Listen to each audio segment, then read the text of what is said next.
Bienvenue sur La Pépite, le podcast des entrepreneurs intuitives. Je suis Cécile, ton hôte, coach business, multipassionnée. Ici, on parle entrepreneuriat en ligne, état d'esprit et passage à l'action en respectant nos sensibilités. Je te partage aussi comment j'utilise le tarot pour entreprendre. Toujours dans la bonne humeur. Mon objectif dans les épisodes est de t'aider à développer une activité pérenne qui te ressemble et qui fait sens pour toi. T'aider aussi à développer ta posture d'entrepreneur intuitive et oser enfin prendre ta place. Abonne-toi au podcast pour ne rien manquer des prochains épisodes et installe-toi cosy pour la pépite du jour. C'est parti! Bonjour à tous, je suis ravie de vous retrouver pour cet épisode 90 de La Pépite. J'espère que vous êtes en forme, que tout va bien pour vous, que vous avez le soleil. Moi, j'ai la super méga pêche. Voilà, je suis ravie de vous retrouver aujourd'hui pour cet épisode spécial qui a lieu sur la semaine du podcaston, qui est un événement caritatif cette semaine, qui est porté donc par les podcasteurs francophones. Et tiens, je vais te raconter un petit peu la genèse du projet parce que c'est une association qui est à l'origine de ça, qui s'appelle Altrui et qui est donc organisateur du podcaston.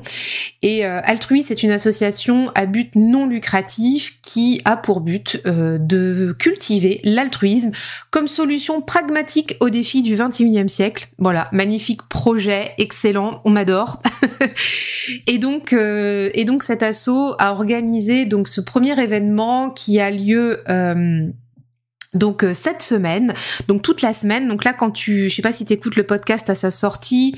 Aujourd'hui, on est le 29 mars et toute la semaine, si tu veux, donc t'as tous les podcasteurs francophones qui se mobilisent pour soutenir des associations lors de ce premier événement caritatif. Voilà. Donc j'ai repris quelques notes. Il y en a à peu près plus de 300 podcasts. Qui participent au projet et qui font un épisode spécial pour le podcaston. Et c'est ce qu'on va faire aujourd'hui. Je fais partie des 300 podcasteurs qui vont te parler d'une association et j'ai choisi aujourd'hui de faire un témoignage sur mon association de cœur qui m'a aidé en fait à mettre le pied à l'étrier quand j'ai démarré dans l'entrepreneuriat. Il s'agit d'Entreprendre au féminin Bretagne et j'ai très très très à cœur. C'est pour ça que je suis super en joie de t'en parler aujourd'hui parce que c'est grâce à cette association, je pense, que quasiment tout a démarré et je pense jusqu'à toujours quoi. Voilà. Dans cet épisode, voilà, j'ai personne d'Entreprendre au féminin avec moi aujourd'hui. Malheureusement, les plannings ne correspondaient pas, mais je pense que voilà, dans l'année, enfin d'ici quelques mois, on pourra s'organiser un épisode. Enfin, en tout cas, j'espère, pour pouvoir faire venir quelqu'un, parce qu'il y a vraiment des sujets de fond sur l'entrepreneuriat féminin. Mais aujourd'hui, je vais te livrer mon témoignage et j'espère que ça va pouvoir t'aider, toi, à y voir plus clair si tu as envie de rejoindre un réseau, si tu te questionnes aussi sur pourquoi on fait des associations pour des entrepreneurs femmes et voilà, etc. Ou si tu te questionnes tout simplement sur comment rejoindre une association d'entrepreneurs. On va parler de tout ça aujourd'hui. Alors, je voulais juste revenir là-dessus. Alors, donc hier, j'ai partagé un petit sondage en story où je demandais à la communauté là sur Instagram s'il y avait des personnes qui étaient membres d'un réseau d'entrepreneurs, oui, non, et sinon pourquoi. Alors, au moment où j'enregistre l'épisode, on est mardi après-midi, donc on est vraiment la veille là de la sortie du podcast. Donc tu vois, ce podcast, il est tout frais dans tes oreilles. Hein. Donc en fait, depuis ce matin, j'ai collecté les avis des personnes là sur Instagram. J'ai eu quelques retours, donc quelques dizaines de retours. Et franchement, les gars, les filles, vous êtes, allez, à la louche, 80% à ne pas être membre d'un réseau entrepreneur. J'ai été étonnée de voir cette donnée-là. Je m'attendais pas à ça. Je sais que dans ma communauté, Tout le monde n'est pas entrepreneur et bien sûr c'est ok, mais je pensais en fait que le nombre aurait été plus élevé. Ok, et donc soit. Alors les raisons souvent c'était que éventuellement vous n'y avez pas encore pensé parce que vous pensez que votre projet est encore dans l'œuf et que il y a pas lieu de s'y intéresser à un réseau d'entrepreneurs, ou alors j'ai eu aussi des retours comme quoi les réseaux d'entrepreneurs existants sur vos territoires de vie ne convenaient pas à vos attentes. Il y avait aussi des personnes qui cherchaient des réseaux féminins, bah ça tombe bien, c'est ce dont on va parler aujourd'hui, mais qui n'en trouvaient pas sur leur lieu de vie aussi.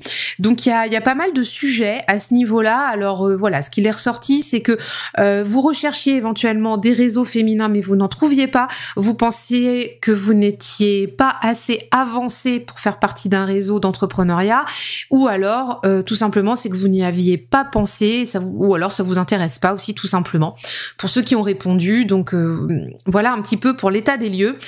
Et ça fait complètement sens qu'on fasse ce témoignage aujourd'hui parce que peut-être que si tu as répondu à ma boîte à questions hier sur Instagram, bah tu vas peut-être trouver des pistes de réponse dans ce que je vais te partager.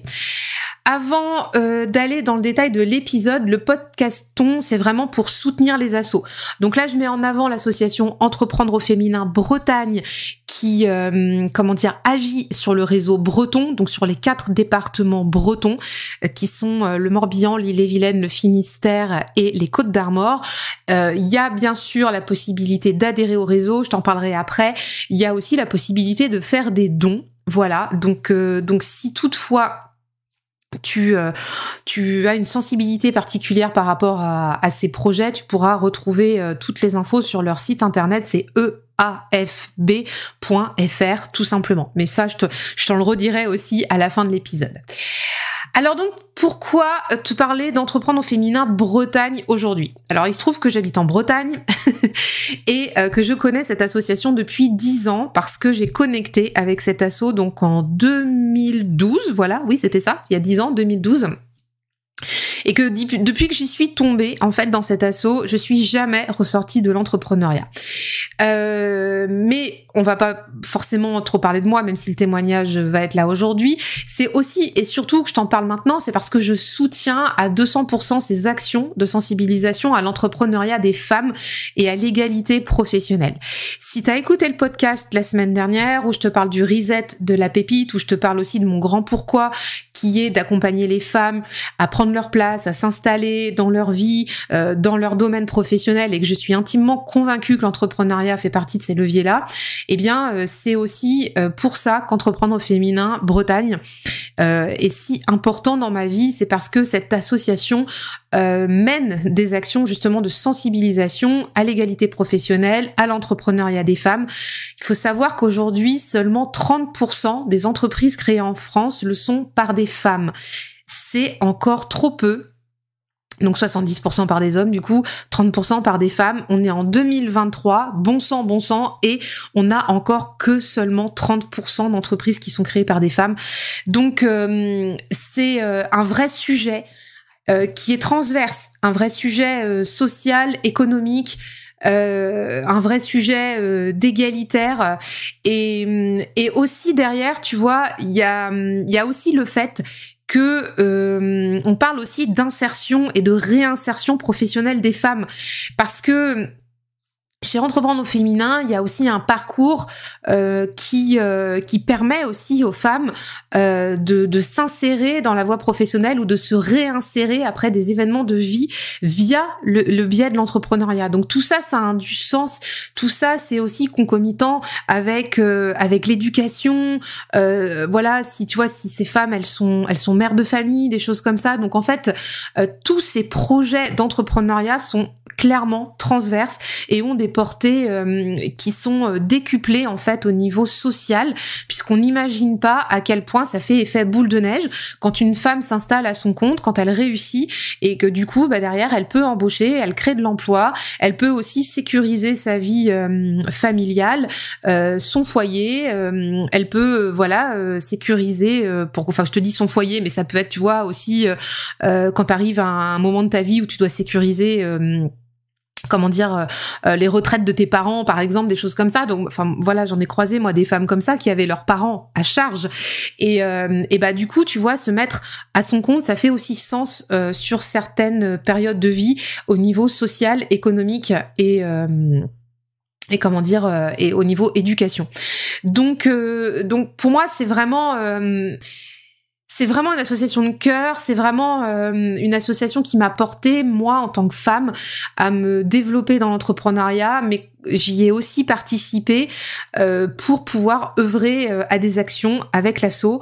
Quand j'y étais pendant 6 ans, donc de 2012 à 2018. Là, je vais reprendre mon adhésion cette année parce que je suis de nouveau dans l'entrepreneuriat, même si j'ai jamais lâché, j'avais toujours gardé l'entrepreneuriat en side project entre 2019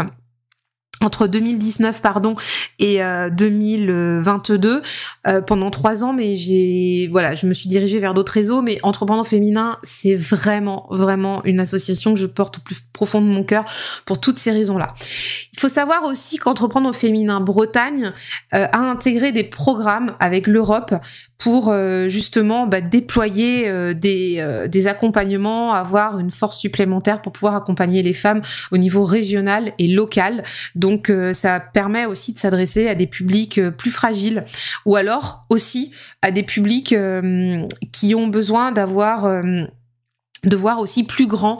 On a eu des femmes dans le réseau qui avaient développé des très très grandes entreprises avec de nombreux salariés. Donc là aussi, la force du réseau, la force de l'asso, c'est que ça permet de mettre en lien des femmes avec donc ces femmes entrepreneurs avec d'autres chefs d'entreprise pour déployer à plus grande échelle et à l'international leurs entreprises. Donc tu vois, on parle aussi de toute taille d'entreprise, que ce soit du solopreneur ou même éventuellement de la femme qui a une idée de projet d'entreprise, jusqu'à la femme qui tient les rênes d'une entreprise, je sais pas moi, d'une centaine de personnes, de 200, 300 personnes. On a ça sur nos territoires bretons, donc c'est vraiment assez exceptionnel au niveau comment dire de toute cette typologie d'entrepreneuriat qu'on peut avoir quand on est membre de ce réseau. Donc, pour reprendre le fil rouge, là je t'ai un petit peu présenté entrepreneur féminin. Il faut savoir aussi qu'au fil de l'eau, donc t'as des accompagnements à la création d'entreprises, et l'association propose aussi très régulièrement, donc ça fait partie de l'agenda mensuel, des ateliers pour accompagner les femmes dans la création et dans le développement de leurs entreprises. Donc là t'as tous les thèmes qui existent. Ça peut être sur la communication, le développement commercial, la gestion d'entreprise. Ça peut être aussi sur l'équilibre vie pro, vie perso. C'est un sujet fondamental chez les femmes qui créent des entreprises, parce que, encore une fois, on est sur une typologie d'entrepreneurs ici qui doit avoir un équilibre vie perso, vie pro, parce que en fait très concrètement quand on est parent par exemple, on n'a pas la même charge mentale et la même charge de travail quand on est un parent femme ou un parent homme. Alors je suis désolée de dire ça, mais je le pense. Voilà, il y a certainement des personnes qui vont me dire non, mais tu sais Cécile, en 2023 maintenant les hommes, les femmes, on est à égalité, machin.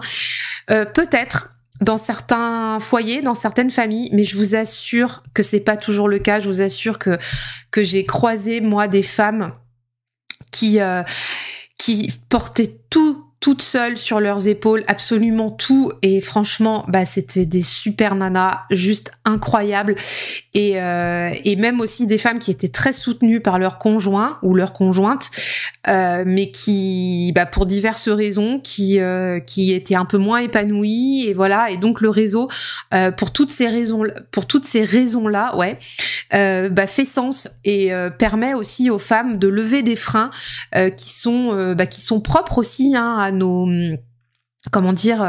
à la façon dont on a été élevé en tant que petite fille dans notre culture. Alors là, je parle de la culture française de façon générale. Je vais pas aller sur cet angle-là, mais vous voyez un petit peu ce que je veux dire. Voilà. Donc on est moins en mode straight to the point comme les hommes, on va avoir plus de freins à lever, comme notamment du travail sur le sentiment de légitimité, sur le syndrome de l'imposteur, sur quid de prendre sa place, etc. Ce sont des sujets que les hommes ont moins en fait à traiter. Il y a des hommes qui font face à ça, mais beaucoup moins que les femmes. Et donc voilà pourquoi entreprendre au féminin a toute sa raison d'être.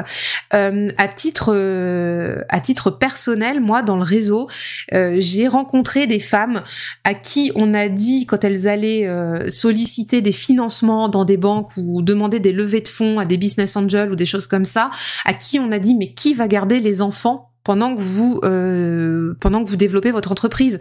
Est-ce que, même il y a encore 10 ans, est-ce que c'était entendable? Non, ça ne l'est pas. Et encore moins par des femmes.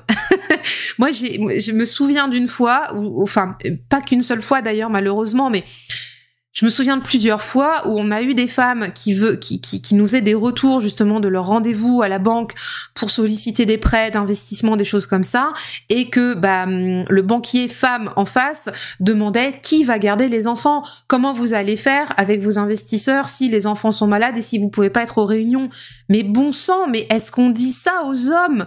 Non. Alors voyez-vous, c'est pour ça que je suis intimement convaincue que les associations comme Entreprendre au féminin ont encore voix au chapitre, et plus que jamais aujourd'hui, en 2023, avec toutes les questions encore d'égalité professionnelle dont nous devons faire face. Voilà, donc c'est mon côté suffragette, voyez-vous, mais je suis tellement convaincue de ça que voilà. Et pour nos petits garçons et nos petites filles là qui sont encore des enfants, on a tellement de messages à faire passer en ce sens pour l'égalité de tous que la sensibilisation et les actions continuent à ce niveau-là. Alors maintenant, je vais te parler de mon témoignage au sein de l'asso. Pourquoi j'aime autant cet asso et pourquoi je t'encourage à en trouver une près de chez toi. Si t'es en Bretagne, je t'encourage à te rapprocher d'Entreprendre au féminin Bretagne, mais si t'es aussi dans une autre région, tu peux tout à fait trouver peut-être des réseaux, en tout cas qui ont cette fibre-là, même s'ils sont pas exclusivement féminins. J'imagine qu'il existe des réseaux d'entrepreneurs de partout en France. Et donc, allez, c'est parti pour le témoignage. Mais tu comprends que je t'encourage vivement à rejoindre ce genre d'association, même si tu es au tout début de ton projet. Alors, donc Entreprendre au féminin Bretagne, pour ma part, moi j'ai été membre active pendant 6 ans. Donc de 2012 à 2018, je crois que j'ai gardé un petit bout en 2019, je sais plus, mais en tout cas quand je te dis membre actif, c'est que j'ai participé vraiment aux événements de l'association, j'en ai animé, je les ai co-construits avec l'équipe, enfin je t'en reparle plus tard dans le podcast, mais c'était vraiment la démarche de bénéficier des actions de l'association, mais aussi de rendre et de moi aussi à mon tour pouvoir transmettre et partager mes connaissances, mon savoir, enfin de la façon dont je pouvais accompagner du mieux que je pouvais pour rendre en fait l'appareil. Et donc j'ai été en fait 1 an au conseil d'administration régional, et puis j'ai été 5 ans au comité d'animation départemental. Voilà, donc pour mon département dans lequel je vis. C'est comme ça que je me suis impliquée dans l'association. Alors très clairement, ce réseau c'est une association, mais moi je le vois plutôt comme un réseau, m'a permis de nouer des rencontres déterminantes dans ma vie d'entrepreneur. Vraiment, ça a été vraiment, mais déterminant, c'est clairement le mot. Ça a été un game changer pour ma vie d'entrepreneur et pour la personne que je suis devenue, au-delà de la posture d'entrepreneur, mais il y a aussi les rencontres que j'ai pu faire, les expériences que j'ai pu nourrir. Voilà, donc je vais te partager mon histoire avec Entreprendre au féminin Bretagne, donc on va plutôt l'appeler EAFB dans le podcast. C'est le petit surnom, l'acronyme qu'on utilise tous ici en Bretagne quand on parle de cet asso, voilà, EAFB ou EAF. Donc en fait, j'ai connecté à l'association en 2012 après un accompagnement classique à la CCI en 2010 et suite à la naissance de mes enfants. Voilà. Donc la CCI, c'est la Chambre de commerce et d'industrie. Donc en 2010, Donc il y a 13 ans, j'avais le projet de créer une agence web déjà à l'époque qui me trottait en tête, et puis j'avais commencé un accompagnement, enfin je l'ai fait, même pas que j'ai commencé, c'est que j'ai fait l'accompagnement classique à la CCI. À l'époque, c'était les 7 jours pour entreprendre. Il me semble qu'aujourd'hui c'est 5 jours pour entreprendre. Donc tu passes un petit peu dans une moulinette, un petit peu comme dans la boutique de gestion si tu veux, où tu vas présenter ton business plan, tu vas présenter tes clients idéaux, tu vas parler de ton projet, apprendre à pitcher devant un jury, etc. Mettre en place des actions de commercialisation. Enfin, en fait, voilà, il faut que tu puisses boucler un projet de création d'entreprise. De mon souvenir, c'était super intéressant. J'ai rencontré plein de gens, mais de mon souvenir, c'était beaucoup de tableaux, beaucoup de tableurs, beaucoup de chiffres, et moins sur le développement personnel de l'entrepreneur. Donc pour moi, ça a été à la CCI, donc il y a 13 ans, une expérience très formatrice qui a d'ailleurs révélé que j'étais pas prête, pas tout à fait, enfin que le projet n'était pas prêt, tout à fait. Il y avait 2-3 petites choses à finir à ficeler, mais bon, du côté humain, j'ai l'impression qu'on était resté vraiment très en surface sur des tableurs et des Excel que d'aller nourrir plutôt des projets personnels liés à cette création d'entreprise. Et puis après sont arrivés mes enfants, voilà, j'ai été maman, donc voilà, donc il se trouve que j'ai connecté en fait avec EAFB 2 ans après, au mois d'octobre 2012. Et j'ai intégré l'association par la formation d'aide à l'émergence de projets, qui aujourd'hui s'appelle la formation d'aide à l'émergence d'entrepreneurs, je crois. J'ai été voir sur leur site, faudrait revérifier. C'était la toute première dans mon département qui était organisée, et j'ai connecté avec l'asso par hasard à une réunion d'information dans une commune où je ne vais jamais, je ne saurais même plus pourquoi j'ai été dans cette commune. Comme quoi, tu vois, des fois quand il y a des synchronicités, faut pas chercher à comprendre plus. Je crois que j'allais à cette réunion d'information pour avoir une info sur un module en fait qui s'était créé dans un IUT lié à l'entrepreneuriat, mais je sais plus. Enfin, en gros, tu vois, j'ai vu de la lumière, je suis rentrée.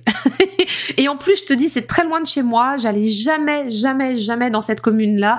Donc, je sais pas. J'y suis allée ce jour-là. Et puis, j'ai matché, en fait, avec la référente de l'asso qui était venue présenter l'association, mais qui n'était pas venue spécialement pour la thématique du jour, mais qui était venue plutôt pour faire connaître Entreprendre au féminin Bretagne à cette occasion. Et donc, on s'est bien entendu. On a commencé à discuter, à parler boutique, un peu comme on dit quoi. Donc, elle me présente l'association. Moi, je lui parle du projet. Et puis, comme il y avait cette formation d'aide à l'émergence de projet, donc d'aide à la création d'entreprise quelque part, que Entreprendre au féminin commençait à développer, à faire rayonner sur le territoire breton. C'était la première session pour mon département, et c'est comme ça en fait que je suis rentrée dans cette formation. Donc c'était une formation qui durait sur plusieurs semaines. De mémoire, je l'ai commencé en octobre 2012, mais je saurais plus te dire quand est-ce que je l'ai terminée. J'ai dû la terminer au printemps, mais j'ai souvenir qu'on faisait pas ça pendant les vacances scolaires parce qu'on préservait justement le temps des mamans sur les vacances scolaires pour ne pas déséquilibrer la vie personnelle et la vie professionnelle et pouvoir permettre à tout le monde de s'épanouir. Donc concrètement, en fait, cette formation-là, qui existe encore aujourd'hui, c'est une formation qui permet de lever les freins, les principaux freins et obstacles au lancement de l'entreprise. Donc au lancement de l'entreprise pour les femmes. Et tu vois, j'ai été chercher un chiffre sur le site internet d'Entreprendre au féminin Bretagne. Donc en 2022, 77% des femmes qui qui sont passées par la formation sont en création ou ont créé leur entreprise. Donc c'est énorme. Donc c'est juste génial, et tout ça, ça fait sens, tu vois. C'est que les femmes, les nanas là, elles sont passées à l'action, et c'était à peu près les niveaux de mémoire qu'on avait du temps moi où j'y étais aussi chez Entreprendre au féminin Bretagne. Donc voilà, donc je rentre en fait dans cette formation d'aide à l'émergence de projet, puisqu'elle s'appelait comme ça, donc en 2012, fin 2012, et en février 2013, donc tout début février 2013, j'immatricule ma première auto-entreprise. Donc ça fait 10 ans. Et c'est comme ça que l'entrepreneuriat s'est lancé pour ma partie. Je suis rentrée chez Entreprendre au féminin avec l'idée de l'agence web que j'avais pas lâchée depuis 2 ans d'avant, que j'étais passée par la CCI, et j'en suis ressortie quelques mois après, tu vois. Donc je suis rentrée en octobre 2012, c'était tout début février, hein, les premières semaines de février 2013. J'y matricule pas du tout pour une agence de communication. J'y matricule pour un cabinet de santé en prévention naturelle. Voilà, qui a vu le jour à ce moment-là. Donc voilà, c'est pas le sujet de l'épisode, mais tu vois que parce que j'avais entamé d'autres démarches depuis les 2 ans écoulés. À la CCI et puis suite à la naissance de mes enfants, pour pouvoir apprendre l'herboristerie, la kinésiologie, tout ça. Enfin, je travaillais aussi un peu avec le tarot, hein, dans mon cabinet de santé naturelle. Je faisais aussi de l'accompagnement parents-enfants avec des ateliers de massage bébé que j'animais chez des sages-femmes dans des crèches aussi, sur des temps d'accueil lieu parents-enfants. Et donc voilà, donc en fait cette formation m'a permis d'aller vers une entreprise plus alignée aussi avec ce que j'avais à cœur de faire à ce moment-là de ma vie, hein. Il y a plusieurs saisons dans nos vies, hein. Et donc moi en tout cas, comme j'étais jeune maman et puis j'avais j'avais ces passions-là à mettre au jour, et bien j'y suis allée, j'ai foncé, et c'est ce qui s'est passé, et ça a été une merveilleuse aventure. Donc concrètement, tu vois, en quelques mois, en quelques semaines, quelques mois, même pas 2-3 mois, ça m'a mis le pied à l'étrier pour pouvoir devenir entrepreneur. Ça m'a permis aussi de rester dans cette dynamique-là, de me mettre dans une dynamique d'entrepreneuriat, de me responsabiliser par rapport à cette entreprise, à cette auto-entreprise que j'avais créée à ce moment-là. Et en fait, cette dynamique-là ne m'a jamais quittée depuis. Ce qu'il y a aussi de bénéfique là-dedans, c'est que depuis que j'ai connecté avec Entreprendre au féminin Bretagne, je n'ai jamais cessé d'être dans des réseaux liés au développement économique et au soutien des autres, notamment par l'entrepreneuriat. Donc, en fait, ça fait boule de neige, si tu veux. Je suis rentrée chez Entreprendre au féminin et j'ai connecté avec d'autres réseaux, parce qu'Entreprendre au féminin facilite beaucoup, tu vois, l'inter-réseau. Donc tu rentres dans ce réseau féminin, et puis tu peux, lors de soirées inter-réseau, te connecter avec d'autres réseaux, par exemple des réseaux métiers, tu vois. On avait par exemple à l'époque des réseaux liés au bien-être, ou des réseaux liés aux agences de com. On avait aussi des réseaux liés au monde maritime, par exemple, à l'ostréiculture, des choses comme ça, parce qu'on a pas mal d'entrepreneurs. Je suis en bord de mer, donc on a pas mal de producteurs d'huîtres et d'ostréiculteurs par ici. Donc en fait, ça permet de faire des ponts. Et quand on démarre, c'est toujours intéressant, tu vois, de rentrer par une petite porte où on se sent accueilli, parce que c'était ça, moi, que j'ai vécu chez Entreprendre. Je me suis sentie vraiment accueillie par une bande de copines, quoi. Je sais pas comment te le dire autrement, mais ça a toujours été très bénéfique, très bienveillant, très dynamique, mais dans le bon sens, tu sais. Il y a toujours eu cette volonté d'accueillir dans le sourire, dans le partage, et aussi dans comment t'expliquer ça, viens comme tu es, viens si t'es débutant, si t'es débutante dans ton entreprise, viens en tant que débutante. Si tu penses à un projet, viens avec tes idées. Par contre, si t'es entrepreneur depuis 10 ans, mais viens pareil. Enfin, tu vois, il y a toujours eu cette dynamique là au niveau d'Entreprendre au féminin, et moi j'ai adoré ça. Donc tout de suite je me suis sentie à l'aise, et tout de suite ça m'a permis de me sentir en confiance pour pouvoir aller développer d'autres choses. Et donc ça m'a permis de connecter avec d'autres réseaux. J'ai ainsi pu participer à la création d'un réseau d'entrepreneurs sur ma communauté de communes, par exemple, où j'y suis restée pendant 2 ans. J'ai aussi pu intégrer un réseau BNI.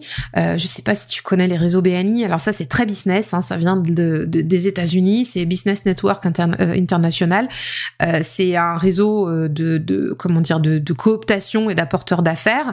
Et ça, j'y étais quand j'avais mon agence web, parce qu'après comment dire, mon cabinet de santé naturelle, j'ai fermé et puis j'ai ouvert une agence web pour finir et l'aventure a duré pendant 5 ans, voilà. Et puis alors aujourd'hui, du coup, je suis encore dans des réseaux d'entreprises. Je suis notamment chez DCF, donc Dirigeants Commerciaux de France, depuis 2018 ou 2019. Et puis, je suis aussi membre du Rotary, mais ça, ce n'est pas un réseau d'entreprise, mais c'est un réseau aussi qui développe l'autonomisation économique. Et donc, voilà. Tu vois qu'en fait, l'idée que je veux te partager là, c'est que quand tu arrives dans un réseau comme ça, tel qu'Entreprendre au féminin Bretagne, ça fait des petits derrière. Ça reste pas à l'état d'embryon ou à l'état d'œuf. Ça fait vraiment des petits parce que le réseau, et on est là pour ça, et ce podcaston, il est là pour ça. Pourquoi je soutiens si fort Entreprendre au féminin, c'est qu'en fait, ça aide à se sentir bien pour pouvoir se dépasser. Et à tout niveau. Et donc là, on va rentrer dans cette 3e partie d'épisode, ce que ça m'a apporté d'aller justement chez Entreprendre au féminin. Alors déjà, ça m'a permis d'être alignée encore plus, tu vois, avec mes valeurs. Et ça, c'est super important. Aujourd'hui, pardon, j'ai un petit chat dans la gorge. Aujourd'hui, tu le sais, je suis tellement portée par ces valeurs de soutien des femmes, mais tu vois, ça date pas d'hier. Et Entreprendre au féminin, il y a 10 ans, m'a permis vraiment d'ancrer ça dans ma pratique professionnelle, dans mes valeurs de femme, et m'a permis aussi de mener des actions en cette faveur. C'est-à-dire que je suis pas restée inerte à dire oui, je crois fort à ce que les femmes prennent leur place ou à l'entrepreneuriat des femmes. En fait, concrètement, ça fait depuis 10 ans que je suis à l'œuvre sur ces thématiques-là, et Entreprendre au féminin a été vraiment la première marche de cette étape-là. C'est là où j'ai pu concrétiser en action ces souhaits que j'avais de pouvoir aider les femmes à se développer, parce que moi-même j'ai bénéficié de ça. Donc ça m'a apporté déjà en premier cet alignement. Parce qu'il faut quand même que je sois honnête avec toi, au début je comprenais pas pourquoi les réseaux féminins dans l'entrepreneuriat existaient. Et je l'ai vite compris pour toutes les raisons que je t'ai évoquées en début d'épisode. C'est-à-dire seulement 30% des entreprises aujourd'hui en France, sont gérées par des femmes. On a encore une inégalité, de salaire, même sans parler d'entrepreneuriat, mais de salaire quand on est salarié avec les hommes, entre 20 et 25% de rémunération en moins pour les femmes à poste égal. On a encore malheureusement de la discrimination à l'embauche dans certaines entreprises. C'est un peu moins le cas maintenant, mais c'est encore le cas. Donc il y a encore beaucoup de progrès à faire à ce niveau-là. Et tout ça, ça fait sens. Et je suis persuadée que quand on vient travailler au niveau de ces égalités professionnelles ici, on vient aussi amener de l'égalité partout, dans toutes les sphères professionnelles. Et il n'y a pas que les femmes qui en bénéficient, parce que quand on amène de l'égalité dans le domaine de l'entreprise, on l'emmène aussi pour d'autres... sur d'autres thématiques, si tu veux. Par exemple, un papa qui a besoin de partir à 17h en entreprise pour aller s'occuper de ses enfants peut gagner justement ce droit de le faire au même titre qu'une maman. Voilà. Donc on est aussi sur des sujets comme ça, et encore une fois, l'entrepreneuriat et ce travail à l'égalité permet de le faire plus. Ce que ça m'a apporté, du coup, revenons à nos moutons, de rejoindre Entreprendre au féminin Bretagne il y a 10 ans, ça a été tout d'abord une ouverture d'esprit. Je te le disais, j'avais des freins, je m'imaginais des choses sur l'entrepreneuriat des femmes, je me disais ouais, ça va être des réunions tricot. En vrai, je me disais ça. Je me disais qu'on allait parler tricot autour du café, enfin bon. Bref, j'avais pas mal de préjugés et en fait non, très clairement non, une ouverture d'esprit à plusieurs niveaux, parce que j'ai rencontré des femmes incroyables qui avaient une force incroyable, avec des parcours de vie hallucinants. Ça m'a permis d'ouvrir mes écoutilles, tu vois, de pouvoir partager avec des femmes d'âge différents, avec des projets différents, comme je te le disais, que ce soit seulement des solopreneurs ou alors des femmes qui avaient des ambitions avec 100 salariés et plus. Ça permet d'avoir un état d'esprit quand même ouvert et de pouvoir voir loin avec ce type de femmes. Donc ça a été déjà vraiment très challengeant cette ouverture d'esprit pour moi parce que j'ai été confrontée tout de suite dans le grand bain de la vie de celles qui entreprennent et qui prennent leur vie en main. Et ce qui était chouette, c'est qu'il y avait des entrepreneurs qui étaient plus avancés, d'autres qui étaient moins avancés. Donc on pouvait aussi aller là où on était un peu plus à l'aise. Aussi les questions d'âge, tu sais, je te parlais de saisonnalité dans nos vies, là, précédemment, c'est pareil. Moi, quand je suis rentrée dans le réseau, j'avais une 30aine d'années. Aujourd'hui, j'en ai 40. Et je suis pas tout à fait sur les mêmes sujets aujourd'hui que je l'étais il y a 10 ans. Mais la force d'un réseau comme Entreprendre au féminin, ça permet justement de caler, en fait, à ta saison de vie, à ton âge, à tes questions du moment, à tes challenges du moment. Est-ce que, tu vois, t'es dans la trentaine, t'es dans la cinquantaine? Est-ce que t'es soutenu par comment dire, un conjoint, une conjointe? Est-ce que t'as une famille à charge? Est-ce que, enfin voilà, il y a pas mal de choses comme ça et ça te permet de rencontrer des personnes qui sont dans la même dynamique que toi et qui ont les mêmes questions que toi. Donc ça c'est excellent, vraiment excellent. Ce que ça m'a apporté aussi, c'est un réseau. Bien sûr, c'est une association, bien sûr, on y propose des ateliers, on y propose des formations, mais au-delà de ça, tu rencontres des gens, tu rencontres un réseau. Et donc, ça m'a permis de créer et de nourrir un réseau d'affaires, mais aussi social, associatif et aussi politique. Parce que quand tu as besoin de mener des projets sur ton territoire, moi, je suis une femme d'action, je suis une femme de projet. Donc, si j'ai besoin dans les autres associations avec lesquelles je suis de mener des actions territoriales, t'es bien content des fois d'avoir peut-être le téléphone d'un acteur politique sur ton territoire, sans aller chercher au préfet de région. Je parle pas de ça du tout. Je parle juste peut-être d'avoir le 06 du maire de la commune de 5000 habitants à côté parce que t'as besoin de lui pour pouvoir venir faire une action caritative en faveur, notamment là sur le sujet du jour, tu vois, de l'égalité professionnelle. Donc tout ça, ça permet de te positionner aussi dans des réseaux sociaux, associatifs, politiques et des réseaux d'affaires sur ton territoire de vie. Et ça, pour moi, c'est extrêmement important parce que ça fait toute la différence plutôt que de rester chez soi à je vais être dure, mais à consommer et à attendre que ça se passe. Moi, je suis quelqu'un de proactif et je crois vraiment que le challenge est au dehors et que c'est parce qu'on fait les choses qu'on arrive à faire bouger les lignes, tu vois. Autre chose que ça m'a apporté aussi des amis. On dit souvent, tu vois, des business friends. Et encore aujourd'hui, que j'ai encore, des amitiés que j'ai créées il y a une dizaine d'années, que j'ai encore aujourd'hui. Et ça, c'est une des plus belles choses qui me soit arrivée. Ça m'a aussi ça m'a aussi apporté une meilleure estime de moi. Alors la confiance en moi, je crois que je l'ai toujours eue. Ce n'est pas le sujet de l'épisode, mais une meilleure estime de moi. Pourquoi ? Parce que chez Entreprendre au féminin, quand tu partages avec des gens, les gens te renvoient aussi des choses.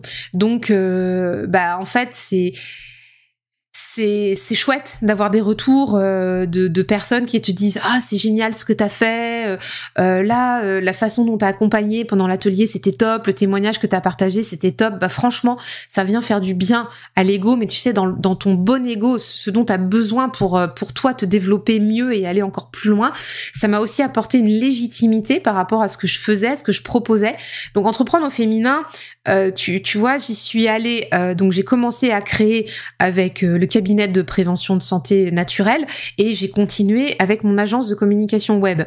Et quand j'avais mon agence de communication web, j'ai partagé, j'ai animé des ateliers pour l'association où j'ai appris justement aux femmes à mettre aux normes leur politique RGPD par exemple, à faire par exemple le SEO de leur site internet, le référencement de leur site internet, comment bien créer un site internet, des choses comme ça.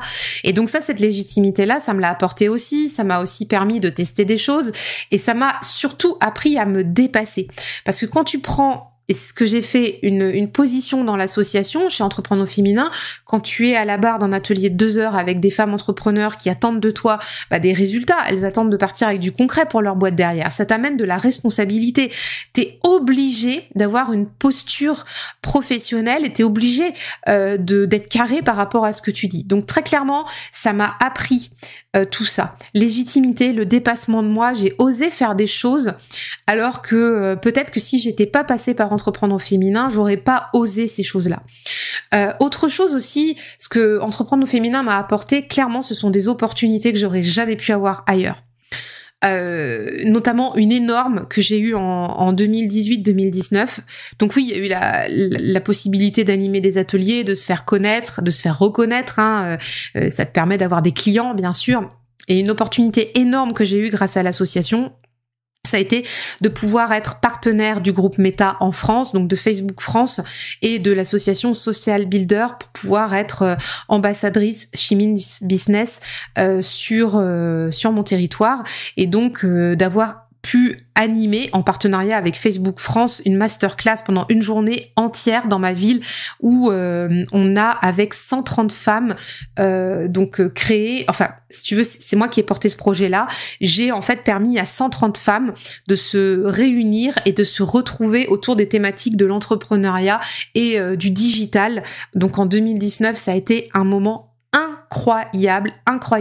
Et cette opportunité-là, on a passé bien 6 mois à mener ça. Alors, Entreprendre au féminin n'avait rien à voir là-dedans, sauf que Entreprendre au féminin a juste passé le mot, comme quoi il y avait Facebook France et Social Builder qui recherchaient des personnes, des entrepreneurs qui passaient quelque part un casting entre guillemets pour pouvoir recruter leurs ambassadrices pour l'année 2019 et cette opportunité-là, à un moment donné, elle est passée par Entreprendre au féminin. Tu la saisis pas. Moi, je l'ai saisie et c'est comme ça que j'ai été choisie. C'est comme ça que j'ai été chez Facebook pendant 3 jours à Paris, au siège, etc. Et qu'on a pu permettre à 130 femmes dans mon département de se réunir et d'avoir en fait une formation professionnelle sur une journée entière dédiée à l'entrepreneuriat, au numérique, à l'égalité professionnelle. Et ça, franchement, c'est un truc incroyable. Et sans Entreprendre au féminin, j'aurais jamais vu passer l'information, j'aurais jamais pu saisir cette opportunité. Donc tu vois à quel point ça fait sens aussi de faire partie de réseaux comme ça. Et encore une fois, ça fait sens aussi dans l'alignement quand on croit très fort en ses valeurs, parce que au bout du bout, il y avait cette journée, il y avait ces femmes qui étaient là. Je me souviendrai toujours une des femmes que je connais mais qui fait partie de mon cercle privé qui venait de Normandie exprès pour venir faire cette journée parce que la thématique, parce que on avait créé une dynamique autour de ça et que c'était juste incroyable. Donc voilà, tu ne peux pas manquer ça. Et c'est pour ça que j'ai envie de te dire, au-delà de ce témoignage, au-delà du podcaston, je t'invite vraiment, vraiment, vraiment à rejoindre en fait une association telle que celle-ci. Et puis bien sûr, pour terminer sur ce que ça m'a apporté, ça m'a apporté des relations avec mes clients. Ça m'a permis vraiment de pouvoir tester des accompagnements, ouvrir des offres, accompagner aussi des femmes à développer leurs entreprises.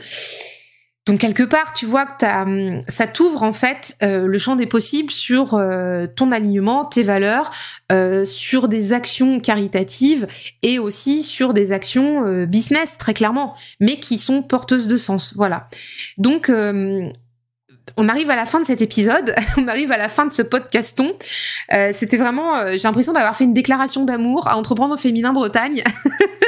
Mais vraiment, c'est tellement sincère. Tu peux pas imaginer à quel point c'est sincère parce que franchement, quand je te dis, ça fait peut-être 3 fois que je te le dis dans l'épisode que c'est cette association-là qui m'a mis le pied à l'étrier. C'est vraiment la vérité et j'aurais pas fait cette rencontre de cette façon-là, avec cette association-là, peut-être que l'histoire se serait écrite différemment.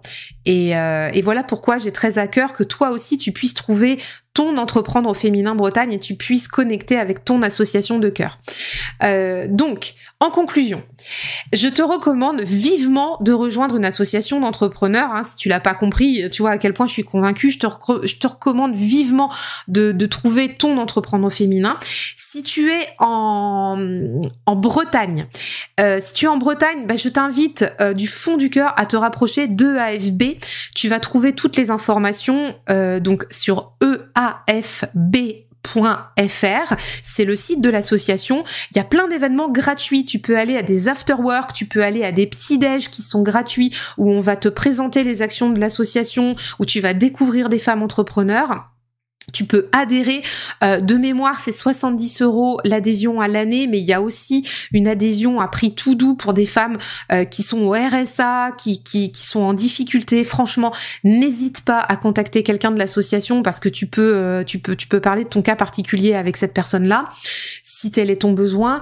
Et puis si tu as tout simplement envie de soutenir les actions d'entrepreneurs féminins pour tout ce dont on a parlé jusque-là, donc tout ce qui est égalité professionnelle, soutien à l'entrepreneuriat, développement de l'entrepreneuriat des femmes. N'oublie pas, seulement 30% des femmes sont à la tête d'entreprise en France, donc il y a tout un gap à faire. On tend à arriver à 50-50 quand même avec ces messieurs, tu vois. Donc tu peux faire un don. Donc c'est sur EAFB que ça se passe, donc eafb.fr et franchement, si t'as envie qu'on en discute, je serais ravie d'en parler avec toi en commentaire, donc en DM sur Instagram, par mail, ou même sur le Discord de Faltasy, si t'as envie, n'hésite pas, je serais vraiment ravie, c'est un sujet sur lequel je suis intarissable. Écoute, je te souhaite vraiment une bonne fin de journée. Si ça t'a plu, n'hésite pas à mettre 5 étoiles au podcast. N'hésite pas à aller voir aussi les autres épisodes du Podcaston. Je te mets le lien aussi en note de l'épisode parce que le Podcaston, c'est, comme on l'a dit tout à l'heure, c'est 300 podcasts qui soutiennent une association. Donc tu peux découvrir aussi les autres associations qui sont cette semaine mises à l'honneur. Et voilà, donc il y a de quoi faire pour cette semaine. Bah écoute, je te souhaite vraiment une très bonne fin de journée, je t'embrasse bien fort et je te dis à dimanche si t'écoutes cet épisode, parce que dimanche, comme c'est le premier dimanche du mois, une fois n'est pas coutume, on va faire le bilan du mois de mars. Allez, bonne fin de journée, bonne fin de semaine, à tout bientôt, bye bye.